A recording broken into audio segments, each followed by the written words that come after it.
a former Deputy Assistant Secretary for Iran and Iraq at the U.S. State Department, now with the Atlantic Council's Middle East program. He joins me from Nantucket in the U.S. Andrew Peak, how are you doing? I'm good. I'm good. Thanks for having me. Good to see you. All right, your thoughts as you see this violence break out repeatedly in Iraq?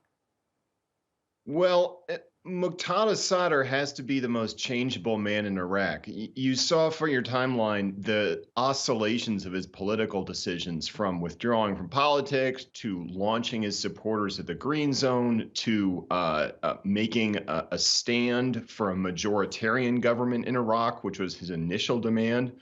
And now many observers think we're moving towards him demanding early elections, which would be a little surprising because he won a massive victory in the fall elections last year because of measures that are not fully likely to be repeated. So, his changeability is a watchword in Iraqi politics, but I think a lot of people don't even think he knows what he's doing at the moment. Or would you say that he's just singularly focused on his nationalist ideology and keeping not only Iranian influence out of politics, but U.S. influence? And from that perspective, you could see, it has complicated the relationship between the U.S. and Iraq. However, the U.S. also would like very much to see less Iranian influence in the region. Well, I think that's exactly right. And that's the kind of subtext here, which is that despite his changeability, he has uncharacteristically hung firm on this issue of Iran out of Iraq, which is a huge problem for the Iranians, because while having both us and Iran out of Iraq would probably be okay with our basic national interest bottom lines, like we would probably accept that. Even if they threw all of our military forces out and refused to take any more foreign aid or foreign advisors or any of our people, the Iranians can't have that. This is the #1 national security crisis for Iran right now, certainly for the Revolutionary Guards. And they pay far more attention to what's happening in Iraq than they do, for example, with the JCPOA.